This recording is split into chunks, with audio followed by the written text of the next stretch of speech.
everyone. So today we're going to be talking about file types and formats. Now, if you took some of my other Photoshop classes, some of this may seem a bit like a review, and it is.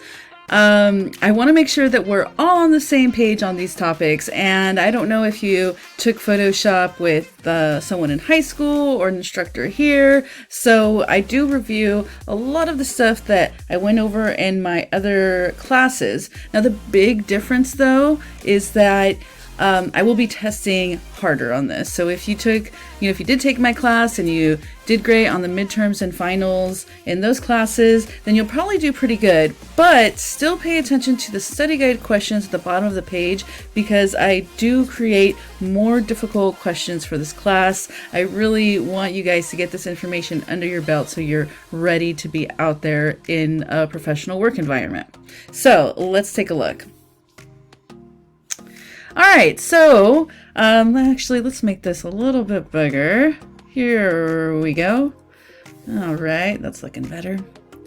All right, so there are two types of image files when working in design programs. We're usually working with either raster or vector.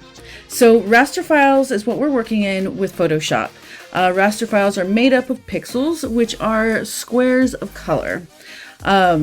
Raster file formats include RAW, JPEG, TIFF, GIF or GIF, whichever one, PNG, and PSD. Now, vector files is something that if you've ever worked like in Adobe Illustrator or ever heard of Adobe Illustrator, when you're working in Illustrator, you're actually working with vector. And what that basically means is that instead of having little blocks of colors, it works more with mathematical formulas. It basically says, here's a point in space and here's a point in space, and what happens between here and here, there's a mathematical formula for. And this makes it so when you're working in vector, you can scale designs a lot larger without, there's no pixels, so you're not losing pixelation. So whether the point here and point here is 2 inches apart or 2 feet apart or 200 feet apart, the same thing is going to happen between those 2 points. I hope that kind of makes sense. But what you really need to know is that what we're working in right now is raster. Now, to go back just a second, vector file formats are really great for things such as logos and icons, things that will be used at different sizes. Are you going to be printing your logo a billboard size, or are you going to size it down to a business card size? Vector is going to be good for that kind of stuff. And vector file formats include AI, which is an Illustrator, EPS, and PDF. So when we're working in Photoshop, some of the common files that you'll be using is usually PSD, which is your Photoshop file. This keeps all of the layers intact so that you can go back and work on it.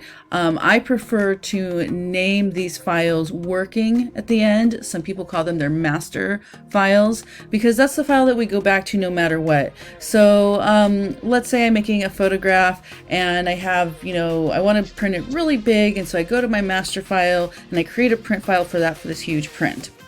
Now, if I wanted to go back and let's say print 5x7 postcards of the same image, I would go back to that master file and then save that as my postcard file and then work on it from there. So I never want to overwrite my working file or master file with things like print settings, or let's say a color space that's smaller than the color space that my master file is in. I want to keep as much of the data and information in my working or master file as possible. All right, so JPEG, pretty much everyone has used JPEGs at some point, right? So JPEGs are awesome because they are small. The file formats are small, right? The file sizes, I should say. Now, that's because JPEGs use lossy compression, which means that the quality does decrease when a file is saved as a JPEG. It basically looks at all the data and throws a bunch of it out. Now, if you go from PSD to JPEG, you're okay. Your file's still gonna look great. The problem comes in when you try to resave a JPEG. So let's say I open a JPEG file in Photoshop and then I do some changes or something, and well, I don't even have to do changes. I just resave it as a JPEG again. It's going to continually be compressing out information, and you're gonna start getting some like pixelization, it almost looks like, or what we call JPEG artifacts, where there's just going to be a really funky look to it. Or if you've ever seen maybe a photograph where the sky had, the colors in the sky had these really jaggedy edges instead of being a nice gradient, it's probably because the image was a JPEG file that was resaved as a JPEG at least once, maybe more times. And that's also why you'll start seeing things like on the internet, like memes, start looking really, really bad. It's because people keep saving them to their phone and then re-uploading it to social media sites, which social media sites usually do their own compression on images, and then it just keeps happening over and over and over again, and all of a sudden it looks horrible. So anyways, something to watch out for. Now, TIFFs are very large files. They are they're not a PSD where they necessarily have all the layers, although you can save them, so they do. Yeah, that gets a little complicated, but basically they have all of the information in there, and it's a way for to transfer that file to, like, let's say printers, or people maybe who don't have the capability to open PSDs, who don't have Photoshop. But TIFF does get used a lot for printing. Now, that's how it's been for a long time. The truth is that I've noticed at least more and more printers and print labs take PSDs now too. So, I don't know. It works good for some stuff when you need to get someone all the information and they don't want a PSD. It's just another option, really.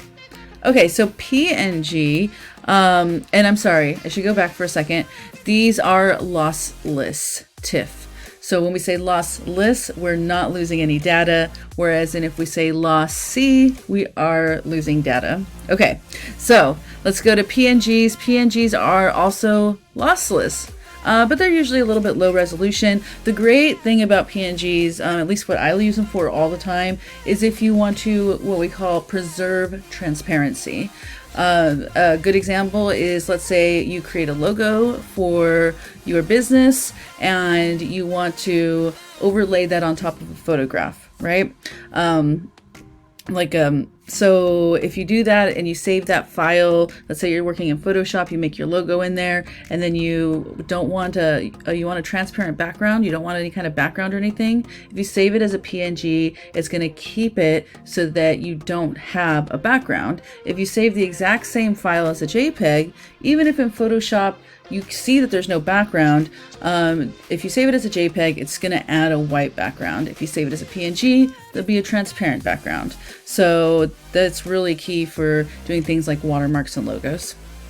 Okay, so those are the basics.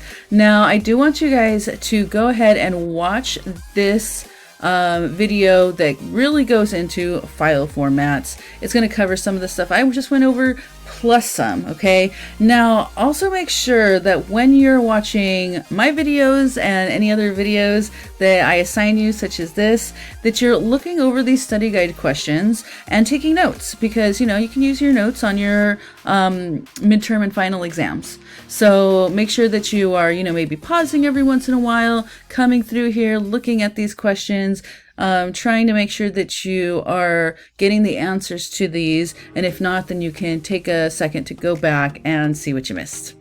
All right, guys, so make sure that you watch this video. It has some crucial information.